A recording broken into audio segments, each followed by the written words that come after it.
बिस्मिल्लाहिर्रहमानिर्रहीम। जैसा कि तमाम मोमिनीन को इल्म है कि ईरान में कैसी भयानक तबाही जिनकी वजह से आ गई है और बहुत ज़्यादा मुश्किलात पे वहाँ के अवाम है और वहाँ की हुकूमत भी। लिहाजा ईरान एम्बेसी की जानिब से QR कोड जारी हुआ है और उनका अकाउंट नंबर भी है, लेकिन अकाउंट नंबर में थोड़ी दिक्कत आ सकती है आम पब्लिक को। लिहाजा सबसे आसान चीज़ QR कोड है आजकल। QR कोड जो है वो हम जारी कर रहे हैं और सिर्फ इस QR कोड ही के ऊपर आप जो भी मदद करना चाहते हो ईरान के अवाम की, वो इसी QR कोड के ज़रिए से मदद करें। और वहाँ पर कश्मीर में माशाल्लाह हमें मालूमात हुई है कि बहुत बड़ी मकदार में वहाँ के लोगों ने मदद की है। यहाँ तक कि छोटे छोटे बच्चों और बच्चियों ने अपने गले तोड़ तोड़ के और जो उन्होंने पैसे जमा किए थे वो सब के सब इमदाद में दे दिए। इतना ज़बरदस्त जज्बा पैदा हो गया है।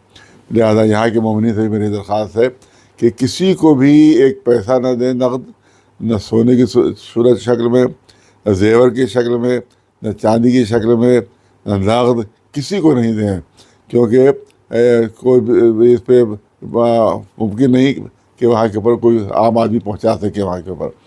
लिहाजा जो एम्बेसी की तरफ से QR कोड दिया गया है सिर्फ उसी के ऊपर नकद डालें, इस पर नकद डालें। और या अगर आपको पहुंचाना भी है तो एम्बेसी में डायरेक्ट पहुंचाया जाए, किसी के शख्स के ज़रिए भी आप इसको दे दें कि वो वहाँ के ऊपर पहुंचाए। तो बहुत अहम चीज़ है, क्योंकि इस सब के सब जज्बात में है और इससे लोग गलत फ़ायदा भी उठा सकते हैं। और ये QR कोड देखें, QR कोड, और उस पर जो ईरान एम्बेसी लिख कर आए, जब लिख के आए ईरान एम्बेसी, तब उस QR कोड पर डालें।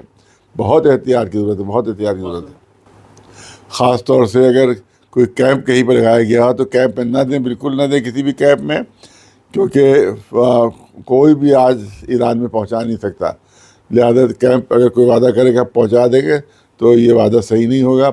सिर्फ़ और सिर्फ नकदी की सूरत में QR कोड पर दें। और फिर मैं कह दूँगा चेक कर लें कि ऊपर ईरान एम्बेसी लिखा हुआ है कि नहीं है। जब ईरान एम्बेसी लिखा हुआ हो QR कोड के ऊपर तभी उस पर नकदी के तौर पर डालें। और अगर कोई चीज़ पहुँचाना हो तो डायरेक्ट या तो दफ्तर रहबरी में या एम्बेसी में डायरेक्ट जाकर दे, किसी के ज़रिए से हरगिज़ ना दें।